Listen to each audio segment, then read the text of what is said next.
Hi friends, welcome to Harsha blog. ఈరోజు అయితే నేనైతే దొండకాయ ఫ్రై ఎలా చేసుకోవాలో చేసి చూపిస్తున్నాను ఫ్రెండ్స్. సింపుల్గా, టేస్టీగా, అలాగే మన ఇంట్లో ఉన్న ఐటమ్స్తోనే చేసుకునేలాగా చేసి చూపిస్తున్నాను. ఓకే ఫ్రెండ్స్, దానికోసం ముందుగా నేనైతే 250 గ్రామ్స్ దొండకాయ ముక్కల్ని శుభ్రంగా కడుక్కొని రౌండ్గా కట్ చేసుకొని పెట్టుకున్నాను. అందులోకి ఒక ఆనియన్ గిట్ట కట్ చేసుకున్నాను. ఇప్పుడైతే స్టవ్ వెలిగించి స్టవ్ పైన గిన్నె పెట్టుకొని అందులో కొంచెం ఫ్రై కాబట్టి కొంచెం ఆయిల్ అయితే ఎక్కువగానే పడుతుంది ఫ్రెండ్స్. ఆయిల్ ఎక్కువగానే వేసుకున్న తర్వాత అందులో జీలకర్ర, ఆవాలు వేసుకోవాలి. అవి చిటపట్లాడిన తర్వాత అందులోకి మనం ముందుగానే కట్ చేసి పెట్టుకున్న ఆనియన్ వేసుకొని మగ్గించుకోవాలి. అలా మగ్గించుకున్న దాంట్లోకి మనమైతే సరిపడా పసుపు, అలాగే 1 టేబుల్ స్పూన్ అల్లం వెల్లుల్లి పేస్ట్ వేసుకొని పచ్చివాసన పోయేలాగా వేయించుకోవాలి. అలా పచ్చివాసన పోయేలాగా వేయించుకుంటే కూర టేస్టీగా చాలా బాగుంటుంది. అలా వేయించుకున్న అందులోకి మనమైతే ముందుగానే కట్ చేసి పెట్టుకున్న దొండకాయ ముక్కలను వేసుకోవాలి. దొండకాయ ముక్కలు కోసేటప్పుడు చాలా జిగురుగా, చేతికి బంకగా అలా ఉంటాయి కదా ఫ్రెండ్స్. నేనైతే దొండకాయ ముక్కల్ని ఇందులో వేసుకున్నాను. వేసి మళ్ళీ ఒకసారి కలుపుకొని మూత పెట్టుకొని మగ్గించుకోవాలి ఒక 5 మినిట్స్. దొండకాయ ముక్కలు ఉడకడానికి చాలా టైం పడుతుంది కాబట్టి సిమ్లో పెట్టుకొని ఉడికించుకోవాలి. మంట పెద్దగా పెడితే మాడిపోతాయి కాబట్టి కొంచెం సిమ్లో పెట్టుకొని దొండకాయ ముక్కల్ని బాగా మెత్తగా ఉడికించుకోవాలి. అలా అయితే దొండకాయ ఫ్రైకి టేస్ట్ బాగుంటుంది.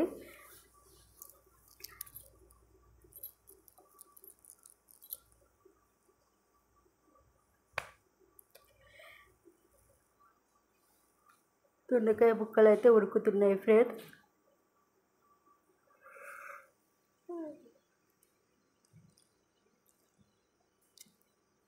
మూత తీసి అందులోకి 2 రెమ్మల కరివేపాకు, అలాగే కొంచెం కొత్తిమీర వేసుకోవాలి.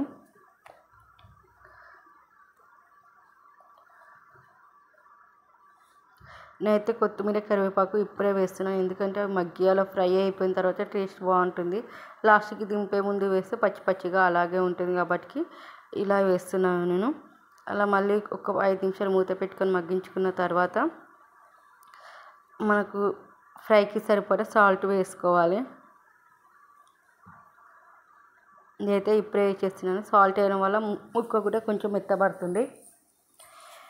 అలా సాల్ట్ వేసుకొని మళ్ళీ ఒకసారి కలుపుకొని మూత పెట్టుకొని మళ్ళీ ఒక 10 to 15 మినిట్స్ మగ్గించుకోవాలి.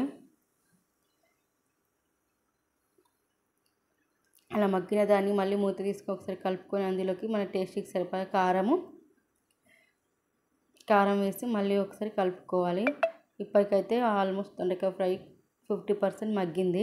50% కాదు, 70% అయితే మగ్గింది. ఇప్పుడు కొంచెం మంట హై ఫ్లేమ్లో పెట్టుకొని కూర బాగా మనకు నచ్చే విధంగా వేయించుకోవాలి. కొంచెం లైట్గా మనం అన్నంలోకి కలుపుకునేలా కావాలంటే ఇలా దింపుకోవచ్చు ఇంకొక 2-3 మినిట్స్ తర్వాత. లేదు ఇంకొంచెం డ్రైగా కావాలనుకుంటే ఇంకొక 5 మినిట్స్ మూత పెట్టుకొని మగ్గించుకోవాలి. ఆల్మోస్ట్ కూర అయితే రెడీ అయిపోయింది.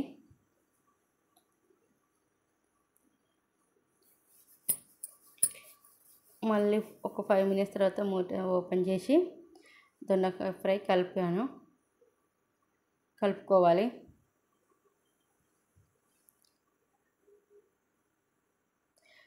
దొండకాయ ఫ్రై అయితే రెడీ అయిపోయింది. ఇందులో వేయించుకున్న పల్లీలు గిట్ట వేసుకుంటే చాలా బాగుంటుంది, కానీ నేను వేయలేను. ఇంకా అవి వేయకుండా సింపుల్గా చేస్తున్నాను.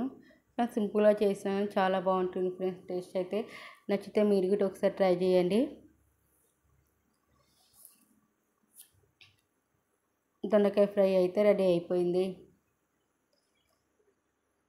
ఓకే ఫ్రెండ్స్, వీడియో నచ్చితే లైక్ చేయండి, షేర్ చేయండి, సబ్స్క్రైబ్ చేసుకోండి.